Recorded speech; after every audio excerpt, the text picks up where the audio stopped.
Hello, everybody. Welcome to episode whatever this is of Wrestling with My Thoughts.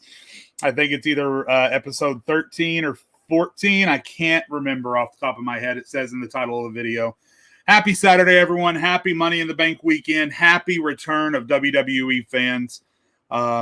Big week in professional wrestling. AEW had a great show. A lot of big things happening in NXT. Raw is Raw. But today we're going to specifically focus on two things. Number one, we're going to react to the return of live crowds, WWE SmackDown last night in Houston, Texas. And then I am going to provide my full insight and predictions for Money in the Bank. As always, feel free to chat along. I will see your comments and react to as many as I can. If you have questions, I will try to answer them. You can watch and comment along on Facebook and YouTube. If you are currently watching and you haven't liked me on Facebook or subscribed to me on YouTube, your support would mean the world, and I would sincerely appreciate you doing both of those things. If you want to support Fired Up Sports, which is the brand on Facebook that I do my podcast through, you can do that very, very easily. We do have apparel and other merchandise available at firedupsportsapparel.com. There's an example of some of the things that you'll see, and I'm going to take this banner off so you can see the bottom of that because there's the link. You can get your own Wrestling with My Thoughts merchandise. If you want to head over there and see what we have available, go ahead and do it. As you can see there at the bottom of the screen, that's firedupsportsapparel.com. Check that out when you would like. We also have other shows available at Fired Up Sports, the Dump and Chase Premier Hockey Show coming to you Wednesday night at 7 p.m. Eastern. If you enjoy hockey, check that out as well. So guys, let's do what we came here to do. Let's go ahead and talk about some wrestling, and let's talk about, oh boy, SmackDown. What a show. What a fucking show SmackDown was. Liam says SmackDown was awesome. Marty's excited about Finn Balor's return. We'll talk about that in a moment.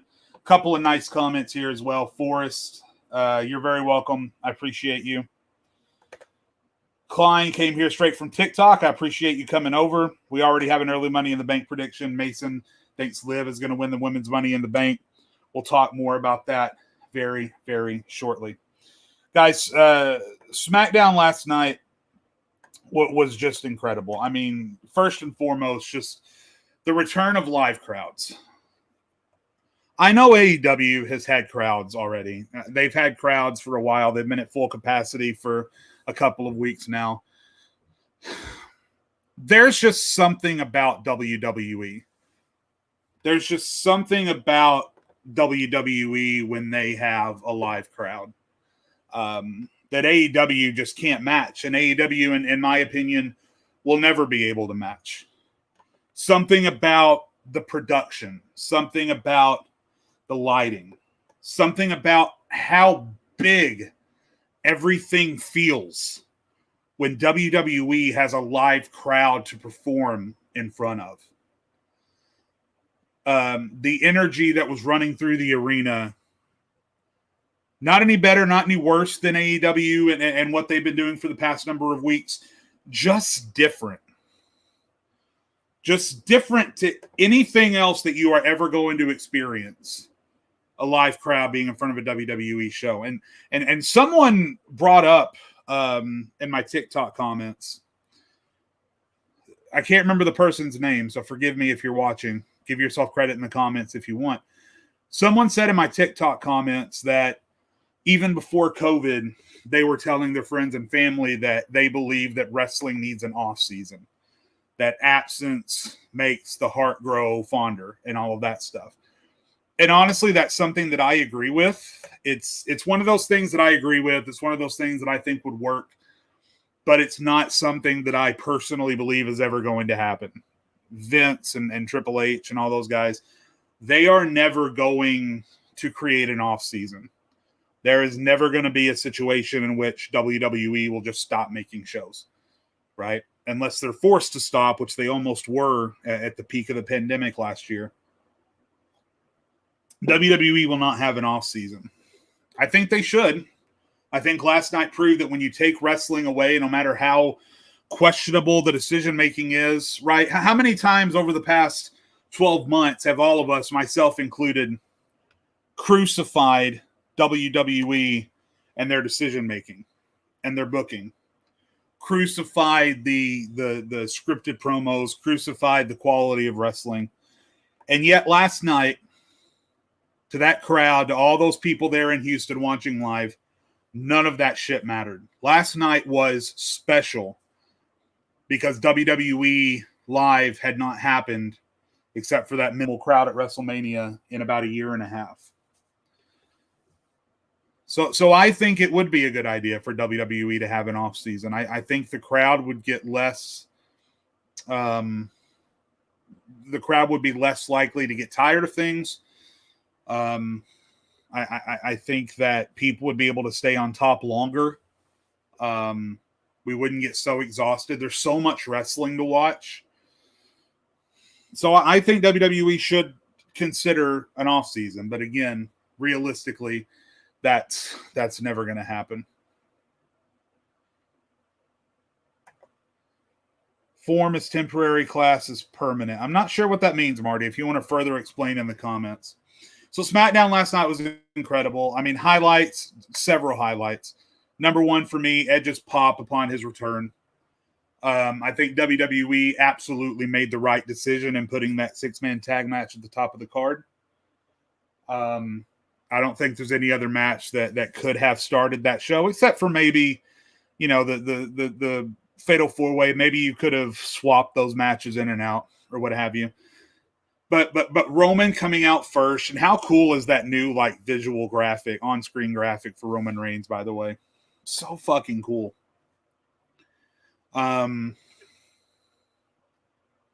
Just Roman getting his boos that he's wanted for so long. He wanted to turn heel a long time ago, and he got booed, right? He's definitely gotten booed in the past, but now it's legitimate boos, right? It's I'm a heel, and the fans are, oh, you dastardly heel, I hate you type boos. And then Edge, good freaking Lord. Some people are saying they think that the SmackDown pop was bigger than his Royal Rumble pop. I watched both back to back last night, and I had the same thought. I had trouble differentiating the sound between the two. The pop was absolutely incredible for Edge. Kevin Owens got a big pop. Cesaro got a big pop. Shinsuke. We can't get spoiled. We can't rely on that type of reaction to happen every week from here forward. I would think the crowd's going to remain pretty hot all the way up until SummerSlam. I wouldn't count on the pops maintaining after SummerSlam. WWE right now is just feeding off the fact that, hey, we've been gone for so long and these people missed us and they missed the live crowds and we've got all these overperformers. But eventually WWE is going to WWE and they're going to lose the crowd at some point, which is unfortunate. It's unfortunate, but we're going to be able to look back at this SmackDown. We're going to be able to look back at this return to live crowds, and we're going to be able to look at it fondly. One concern that I have, and it's a silly thing, WWE have had a lot of practice over the last year and a half with canned noise. They've had a lot of practice with pumping reactions into the arena, right, and onto the screen. One of the things that I am concerned about with WWE is that now that they've had all this practice and pumping in crowd noise, once the crowd's energy dies down a little bit in the next 5 or 6 months, we're going to start having a hard time differentiating the difference between actual reactions from the crowd and canned, pumped in noise. Like we could usually tell the difference, right? Back pre-pandemic, we could usually tell the difference when WWE was using canned noise. I think now we're so used to it and our ears have gotten accustomed to that canned noise. I'm concerned that WWE is going to start sliding those canned reactions in, and we as viewers watching it on TV are not going to be able to tell the difference. So I'm curious about that. Marty Quirt brings in a good point. Be interesting to see if Raw has a different set than SmackDown. I hope they do. I really, really hope they do. There are pros and cons about SmackDown set. Number one, it's massive and it's epic, right? And it allows for all these new animations and stuff like that. The downside is it's just a fucking screen. Like it's at the end of the day, it's just a 200-foot screen or whatever it is. There's nothing special about it. It's just a big fucking screen. So as epic as it is and as cool as some of the new animations and some of the new Trons look and stuff like that, at the end of the day, it's just a screen. So I wouldn't be surprised if Raw has the exact same thing. If they give everyone on Raw new graphics and new Trons and new animations or whatever. But now everyone just has a big fucking screen just to save money on loading equipment in and out. I think the bigger concern here is, are they going to utilize that exact same setup and screen for the pay-per-views? Because I sincerely hope not. Pay-per-views already feel boring enough with the old Raw and SmackDown sets. A big pay-per-view, a major pay-per-view like SummerSlam or like Money in the Bank, just having a big 200-foot screen with letters on it. Eventually, again, the glitz and the glamour and the excitement's going to wear off, and all of us are going to realize, oh, well, that's just a big fucking TV screen. So, right now it's good. Right now it's great. Right now it's fantastic. But we'll see. We'll see. So, guys, let's go ahead and talk about Money in the Bank. I'll go ahead and clear the queue of questions here. Big rumor going around. Lashley versus Goldberg. Listen, guys, again, all of you guys who watch me regularly, tune into my podcast, watch my TikToks, you know that I hate fucking rumors. I hate dirt sheets and all that shit. I don't want to see Goldberg versus Lashley, rumored or not. I'd be okay with Brock versus Lashley. Nice picture, by the way, Jay Rotten. That's goddamn. Vince was a highlight as well on SmackDown, literally just coming out and saying, "Where the hell have you been?" and then walking out. Yeah. Wes, yep. Again, like I said, the "hey, it's back" boost will fade, especially if they go back to stale stories. You're absolutely right. WWE is saving big returns so they can keep getting pops. That's true, but even then, you only have so many of those to work with, right? A lot of love for Edge. Bring back the SmackDown Fist. I'm always up for bringing back the SmackDown Fist. Gavin has Nakamura as his dark horse for Money in the Bank. Forrest wants Shelton versus Lashley. All right, guys, let's talk about Money in the Bank. Money in the Bank is this Sunday. From what I understand, and from all indications, there will be live crowds at Money in the Bank. So it's going to be another huge night of pops and another huge night of reactions and graphics and glitz and glamour and, hey, it's back, and Pat McAfee dancing on the table. I want to say again, I've said this on my podcast and on TikTok. I fucking love Pat McAfee as a broadcast colleague because he just acts like such a mark. He acts the way any of us as fans would act if we were seated next to Michael Cole, fucking playing his own leg as a guitar when Nakamura came out. And just absolutely incredible. Getting off track, let's talk about Money in the Bank. At SmackDown last night, they announced that on the kickoff show, good to know that some things never change and WWE never learned some lessons. The SmackDown Tag Team Champions, Rey and Dominic Mysterio, will be defending their championships against the Usos on the kickoff show. It's already starting. It's already starting. It's already starting.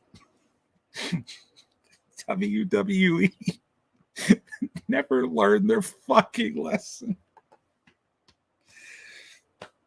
They never learned their lesson, and I think my camera froze. That's okay. Give me a second to fix it. I'm going to change it to the old camera for a second, then I'll change it back to the new one. We'll see if that works. My point is, Jimmy and Jey Uso and the Mysterios have been in the main event angle for the past 2 months on SmackDown. And yet, by default, no matter how important the story has been to SmackDown, no matter how attached this tag team championship pursuit has been attached to the biggest angle on SmackDown, Roman Reigns and the Bloodline, by default, because it's a tag team match, because it's a tag team championship match, it goes on the fucking kickoff show. I get that WWE want to put what they consider big matches on the kickoff show. They probably tell the people on the kickoff show, Vince probably tells the Usos and the Mysterios, yeah, you should feel honored. You should be kissing my ass that I put you on the kickoff show, because that means that we trust you to bring people in. It's not. Don't. There's don't. Just don't. There's this stigma that goes along with the kickoff show. There's this stigma that goes along with the kickoff show that just makes it feel obsolete, makes it feel not important. Anyway, this could be such a great match, as Forrest says. Marty is picking the Bloodline, the Usos, to win. I got to be honest, I'm leaning that way too. This match wasn't announced when I did my TikTok predictions, so I haven't predicted it yet, so I'm officially predicting it now. I am predicting the Usos to go over and to win the SmackDown Tag Team Championships, one way or the other, whether that's got Roman's involvement in it or not, or the Usos cheat or whatever. They use a distraction technique. I think the Usos are going to win the SmackDown Tag Team Championships, and that's my prediction. Speaking of Tag Team Championships, one match that's not on the pre-show, the Raw Tag Team Championships will be defended as the champions AJ Styles and Omos defend against the Viking Raiders, Eric and Ivar. This show got moved to Money in the Bank because Bayley had to be taken off. Obviously, we all wish the best for Bayley. I was really looking forward, so looking forward to the I Quit match between Bayley and Bianca Belair. Bianca defended her championship and Carmella in an average match on SmackDown, but Bianca got herself a big pop, so I'm okay with that. Really disappointed that we're not going to get that I Quit match between Bayley and Bianca. That was going to be the match of the night. I fully guarantee if that match had happened, it would have been the match of the night. Marty is picking the Viking Raiders. I, myself, am picking AJ Styles and Omos to retain. I think WWE likes having a belt on AJ, no matter what belt that is. I think they will continue to make Omos look dominant, even though Omos is barely a better wrestler than Great Khali, and I'm not sure if he's even that. But he's an attraction. He's a big guy. WWE likes attractions, and they like big guys. I don't think they're done with this story yet. And I think AJ Styles and Omos will retain. Next, we have Charlotte Flair and Rhea Ripley for the Raw Women's Championship. We have Charlotte Flair versus Rhea Ripley for the Raw Women's Championship. I'm looking at this picture. I'm seeing the advertisement. I'm seeing the Money in the Bank graphic. I'm seeing the date and the time on there. I'm seeing that it's going to be on Peacock. And yet I still can't believe it. I still can't believe it that we're getting this match again. Look, I am a fan of Rhea Ripley. I respect Charlotte Flair. They are both great performers. They are both capable of having a great match. But when you see a great match happen 3 or 4 times in a row,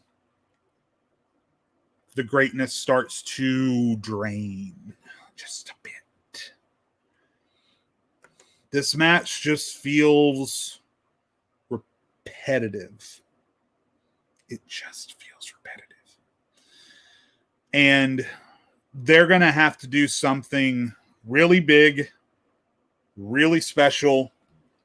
I think Rhea will get a pop. I think Charlotte will get her boos, but then I think the crowd will cool off. And they're not going to care too much about this match unless we get some sort of big moonsault from the top of the rope to the announce table, or some kind of weapon spot or some kind of big spot out on the. I think this match is begging for it to be. Maybe they should have moved the I Quit stipulation from the Bayley Bianca match to this one. I think it's begging to be a ladder match, or it's begging to be a hardcore match, or an ODQ match, or Falls Count Anywhere, Iron Man, Steel Cage, something. It's missing something. Because they've wrestled before. And they've been going back and forth on TV for the past 2 months. And it's just missing something. And now, because it doesn't have a stipulation like that, if you want Charlotte to go over, which is my prediction, now Rhea has to lose clean. And I don't think that you have to do that. I think they are blowing an opportunity to put the belt on Charlotte, which I think they want to do going into SummerSlam. I think they want Charlotte to have the belt. They're blowing an opportunity to have Charlotte cheat, or to have Charlotte use a weapon, or to do something. Now, maybe they'll still do that. Maybe they'll do a ref down spot or whatever. I don't know. Who knows? Not me. That's why it's called a prediction. Anyway, predicting Charlotte Flair to come away with the championship one way or the other. That's my prediction for that match. Checking the comments. Wes, this is where I expect Becky Lynch to return, because otherwise I don't care about this match. Yeah, but that's the thing, Wes. I'm seeing rumors that, WWE is going to pull Becky and debut Becky because they don't care about this match. WWE isn't self-aware like that. WWE thinks we care beyond belief about this match because they booked it and they don't think they can do anything wrong.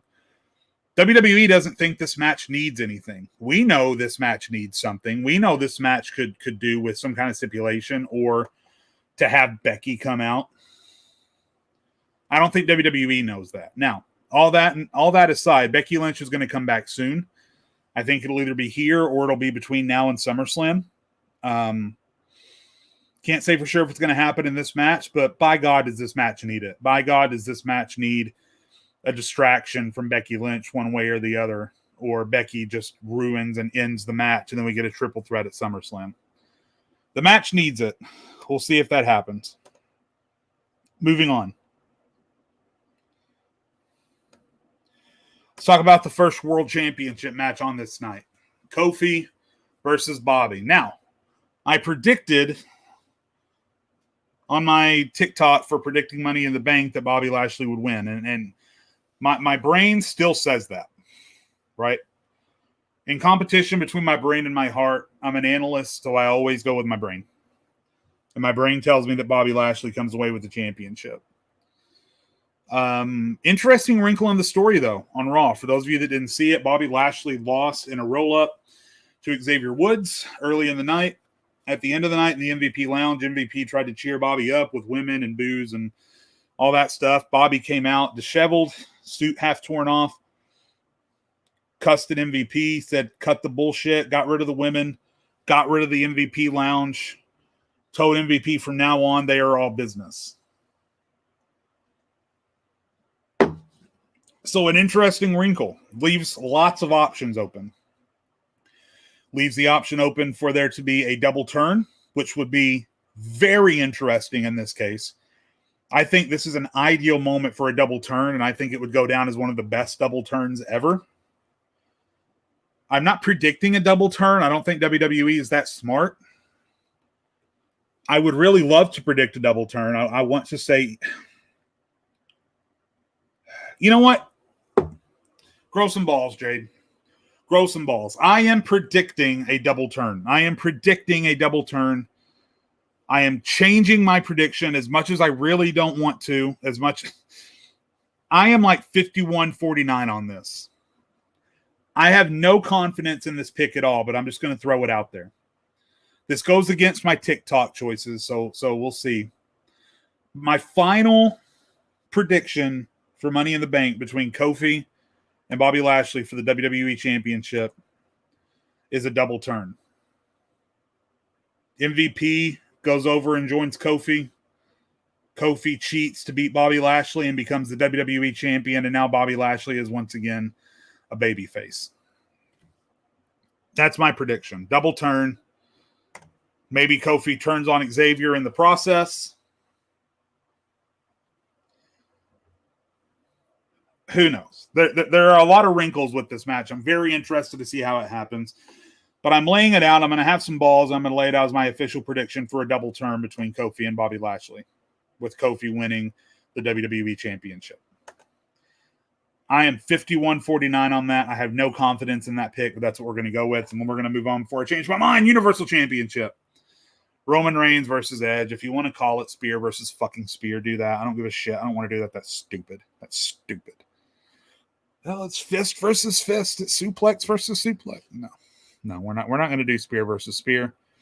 I have no interest in Spear versus Spear. What I do have interest in is the way they've been building Edge up over the past number of weeks. Very interested in Roman Reigns' continued development as the top heel in the company. Very interested to see what role Seth Rollins and the Usos will have in this match. Interested to see where it's at on the card. You would think that the night would end with a Money in the Bank match, either the men's or the women's, which would mean this would take place somewhere in the middle. So then, would this happen? Maybe they do the men's match first and put the title matches in the middle, which leaves the opportunity for cash-ins on either World Championship match.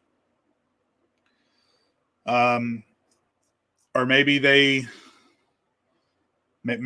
swap it up. Maybe they do the men's Money in the Bank somewhere in the middle, and then Edge versus Roman's at the end of the show, which still allows a cash in. Or maybe the men's Money in the Bank happens at the end of the night and this match happens before, which doesn't leave room for a cash in.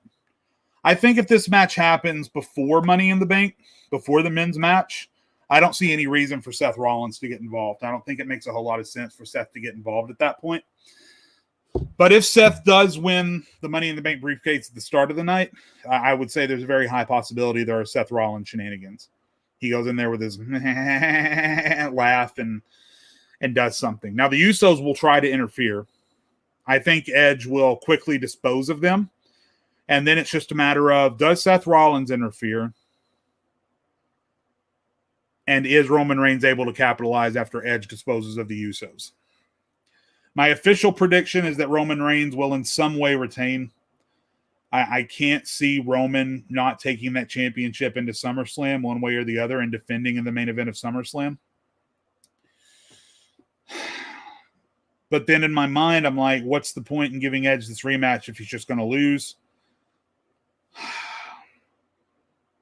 I think they're going to save. I think Edge is going to win the Universal Championship, but in my mind, somehow, some way, they're going to save it for SummerSlam. I think Roman Reigns walks away from Money in the Bank, still your Universal Champion. That's my prediction. Let's talk women's Money in the Bank. There are your entrants. Interesting field. Not a field that I'm overly excited about, just based on my preferences. I could do without Tamina. I could do without Natalya. I could do without Zelina Vega.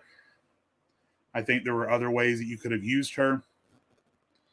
To me, I think there are only two possible winners of this match based on the booking leading up to it. Liv Morgan or Alexa Bliss. Marty, I think I'm swinging with you, Marty. My heart does say Liv Morgan, but I always listen to my brain, and my brain is screaming Alexa Bliss. Because Alexa Bliss has fucking superpowers, right? She's more of a superhero than Nikki Ash is.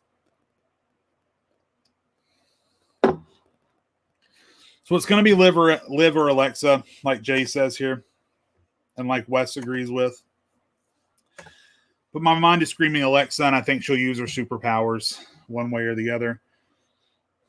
I don't think Zelina's going to win. I don't think it's the right time for her. WWE doesn't respect Naomi enough to put it in her hands. Asuka just won it last year. Natalya and Tamina are wrapped up in a tag team championship story. Nikki Ash isn't the kind of character they put the briefcase on. So, yeah, I think it's got to be either Alexa or Liv, and I'm saying Alexa. Forrest says Liv gets taken out by Carmella, which leads to Alexa winning. That's very interesting. Alexa. Alexa, yeah, I think we all agree that it's one of those two, but our brains are telling us Alexa Bliss. Be very interesting to see what the Alexa Bliss character now is capable of doing with the Money in the Bank. And I'll go ahead and say this too, before we even talk about the men's Money in the Bank match. The one thing I don't want to happen under any circumstances on this night is for either of the briefcases to be cashed in on the same night. I do not want that. They're going to be very tempted to do that because it's a live crowd. It's the first sold out full capacity pay-per-view, and they're pop seeking, just like we discussed earlier, right? I want to go back to the way the Money in the Bank used to be, where you had a legitimate contender hold the briefcase, not Otis. A legitimate contender holds the briefcase, makes it a part of their character, brings it out to the ring every time they wrestle for the foreseeable future. And then a couple of months down the line, once you've forgotten that they were ever the Money in the Bank winner, suddenly, bam, their music hits and they cash in. The best cash-ins in history came when the person waited and when you had completely forgotten that that was even a possibility. Seth Rollins at WrestleMania. Dolph Ziggler in the Raw after WrestleMania in 2013. Carmella on SmackDown in 2017. The Miz on Randy Orton in 2010. You don't want to know what's coming. You want there to be some sort of waiting period. You want there to be some sort of tension. Wait. Don't blow your load all in one night. Have Alexa Bliss or Liv Morgan win that briefcase, tease it, take it with them, carry it, use it as a weapon, book them as far away from the champion as humanly possible and make us forget she even holds the briefcase. And then 3 or 4 or 6 months down the line, bam, we have a new champion.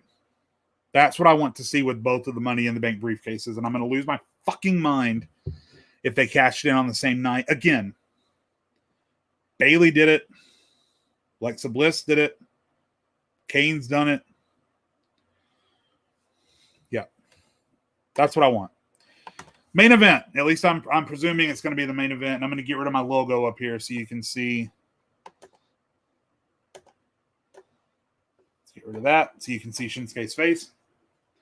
There's our field. Not a bad looking field, right? For the men's Money in the Bank briefcase match. From Raw, Ricochet, Matt Riddle, Drew McIntyre, John Morrison. SmackDown, Kevin Owens, Seth Rollins, Big E, King Shinsuke Nakamura. Worst case scenario. Absolute worst case scenario in this match. Drew McIntyre wins. That's not my prediction. Don't get me twisted. Don't get me twisted. Drew McIntyre, that's not my prediction. But what I am saying is that if it does happen, that would be the worst case scenario, is for Drew McIntyre to win Money in the Bank. I love Drew McIntyre. I respect what he's done. I don't think that the empty arena / Thunderdome era would have been anywhere near as successful as it was without Drew McIntyre at the helm. I think he was a great champion. He's great on the mic. He's a great wrestler. Physique like a god. I love everything about Drew McIntyre. Now is not the time. He's been at the helm of the company for the past year and a half. He's had countless world championship opportunities. Now is not the time. It has to be somebody else. And if he wins the Money in the Bank briefcase, guess what you then have to do? You have to turn him heel. And then there goes one of your top baby faces on Raw. Because the crowd's going to turn on him if he wins the Money in the Bank. If he wins the Money in the Bank, the crowd will turn on him. You cannot do that. Drew McIntyre cannot win this match. Gavin says Drew's only in it so casual fans will watch the match. And that makes sense. I'm fine with that. Drew McIntyre has so many different ways he can go on Raw after this is all said and done. He does not need the Money in the Bank briefcase. I'm seeing lots of reactions in chat for Seth Rollins. Seth Rollins. A lot of predictions for Seth Rollins. Seth Rollins doesn't need it either. Seth Rollins can win because he's a heel anyway. So if you want him to win, I guess I'd be okay with it. He'd be entertaining with the briefcase. He definitely deserves another world championship at some point. My prediction is exactly what Forrest wants. Kevin Owens. My prediction, my official prediction for who will win the men's Money in the Bank match is Kevin Owens. I think it's time. I think that the booking has been perfect leading up to it. I think he makes the most sense out of everyone in the match to win it. By process of elimination, we look at it. I mean, Ricochet, look, we all love Ricochet. Rich says he'd love to see Ricochet get a push. I think he's talented. He's ultra talented. He's one of the best in-ring performers in the world. WWE is not going to put the Money in the Bank briefcase on Ricochet. They just won't. I'm sorry to break anybody's heart. WWE, I'm making predictions based on what I think WWE will do. Would I pop if Ricochet won? Hell yeah. But I'm making my predictions based on what I think WWE will do on Sunday, and Ricochet will not win. Shinsuke's already got his King gimmick. He's kind of still on the fringes of that rivalry with Baron Corbin. I don't think Shinsuke's going to win. John Morrison is interesting. I don't think they're going to put a world championship on John Morrison. Not just now, but ever. Again, would I pop if John Morrison won? Absolutely. He's one of my favorites. I don't think he's going to. So that leaves us with Riddle and Big E. Riddle and Big E, to me, are my two dark horses for this match. My pick is Kevin Owens. Big E and Riddle are my two dark horses. Something I've seen online a couple of times is that Riddle will win the Money in the Bank briefcase. He'll bring back Randy Orton and give it to him as a gift. And Randy Orton will take it. And Randy Orton will end up being Mr. Money in the Bank. Story-wise, it makes a lot of sense. I still don't know if I want to see it. Big E is just Big E. He's everything WWE wants. He's been pushed. He's lost the Intercontinental Championship. He's not in that scene anymore.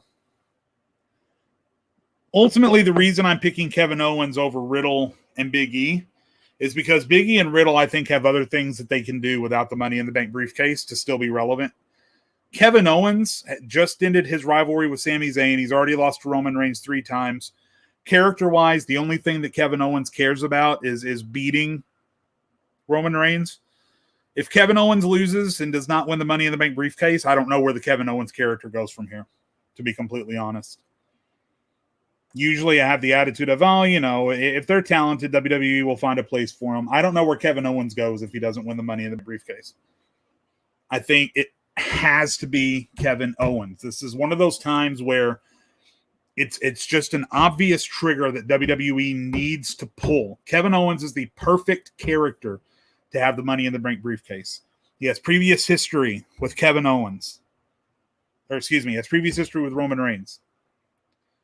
Everybody loves him. He's an opportunistic character. The briefcase fits him perfectly.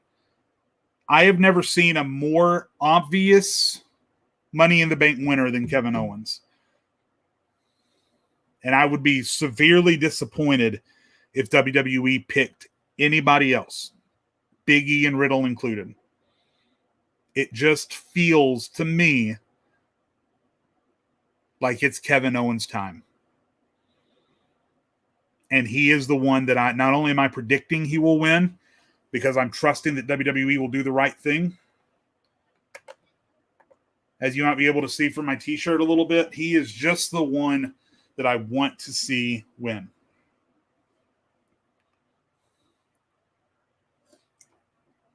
Gavin says Ricochet's only in there so somebody can jump off the ladder. Absolutely true. It's the same reason Finn Balor was in it a couple of years ago. Aiden is predicting Riddle, even though he wants Kevin Owens to win.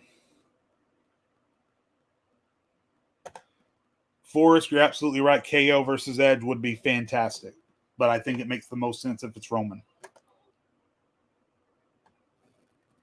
So there it is, guys. Those are my full predictions for WWE Money in the Bank 2021. As a review, I'm picking the Usos to win the SmackDown Tag Team Championships. AJ and Omos to retain the Raw Tag Team Championships. Charlotte to become the new Raw Women's Champion. The pick that I am the most unconfident about, the double turn, Kofi winning the WWE Championship over Bobby Lashley. Roman somehow, some way defends against Edge. Alexa Bliss wins the women's Money in the Bank match. And KO wins the men's Money in the Bank ladder match.